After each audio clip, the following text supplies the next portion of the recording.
నమస్కారం. City cable news కి స్వాగతం. ముందుగా ముఖ్యాంశాలు.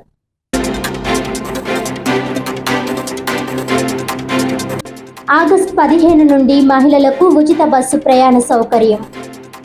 కాకినాడలో ఆగస్టు 15 సాయంత్రం 5 గంటలకు డిప్యూటీ సీఎం పవన్ కళ్యాణ్ పథకాన్ని ప్రారంభించనున్నట్లు వెల్లడించిన Kakinada RTC divisional manager M Srinivasarao.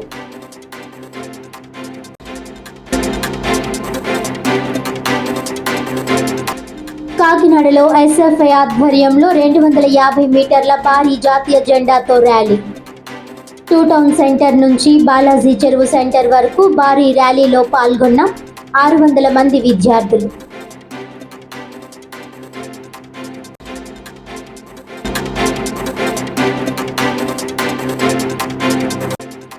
Uppada Kothapalli మండలం అమీనాబాద్ హార్బర్ నిర్మాణంలో భాగంగా సముద్రంలో నిర్మించిన గట్టును పరిశీలించిన కాకినాడ ఎంపీ తంగెళ్ల ఉదయ్ శ్రీనివాస్.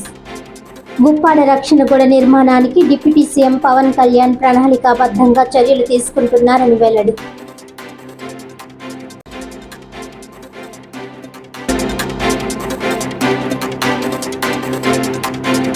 ఇక డీటెయిల్స్ చూస్తే, కాకినాడలో మహిళలకు ఉచిత బస్సు ప్రయాణ సౌకర్యం పథకాన్ని ఆగస్టు 15 సాయంత్రం 5 గంటలకు రాష్ట్ర ఉప ముఖ్యమంత్రి పవన్ కళ్యాణ్ ప్రారంభించనున్నట్లు Kakinada RTC divisional manager M Srinivasarao తెలిపారు. ఈ సందర్భంగా RTC divisional manager M Srinivasarao మాట్లాడుతూ, ప్రభుత్వం స్త్రీ శక్తి పథకంలో భాగంగా ఆర్టీసీ బస్సుల్లో మహిళలకు ఉచిత ప్రయాణ సౌకర్యం కల్పించనుందని, ఇందుకోసం కాకినాడ ఆర్టీసీ పరిధిలో మొత్తం 157 బస్సులను సిద్ధం చేశారు.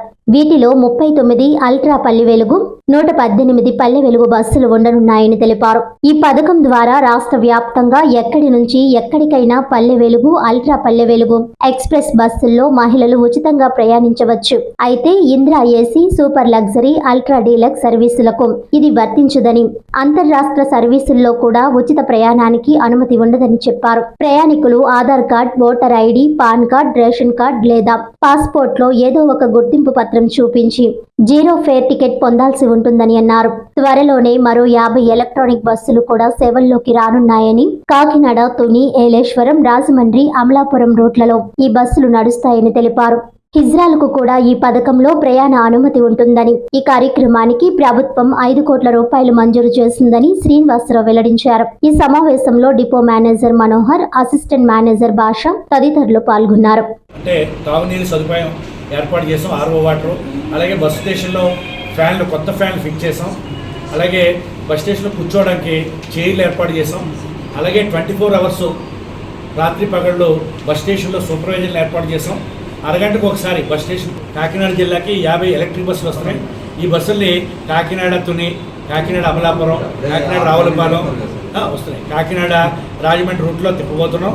వీటికి ఛార్జింగ్ ఫెసిలిటీసు, సబ్స్టేషన్స్, వాటిలన్నింటినీ కూడా ఏర్పాటు చేయడానికి కేంద్ర ప్రభుత్వానికి ప్రపోజల్ పంపించాం. 5 కోట్లు శాంక్షన్ ప్రాసెస్లో ఉంది. అది రాగానే అన్ని ఏర్పాట్లు చేస్తాం. మహిళలకే కాకుండా మనకి ట్రాన్స్జెండర్స్ వారికి కూడా ఉచిత పథకం ఇది. 8 కిలోమీటర్లు అంటే ఇప్పుడు సపోజ్ ఇక్కడ నుంచి వైజాగ్ వెళ్ళాలనుకోండి, ఇక్కడ నుంచి తుని వరకు బస్సులు ఉన్నాయి, తుని నుంచి అనకాపల్లి ఉన్నాయి, అనకాపల్లి నుంచి వైజాగ్ ఉన్నాయి. మారి డైరెక్ట్ బస్సులు లేవు. సూపర్వైజర్లు అందరినీ కూడా మేము ట్రైనింగ్ ఇచ్చాము, వ్యక్తిగతంగా కౌన్సిలింగ్ చేశాము. ఎటువంటి ఫిర్యాదులు రాకుండా చూసుకుంటాము సార్ అని చెప్తాము.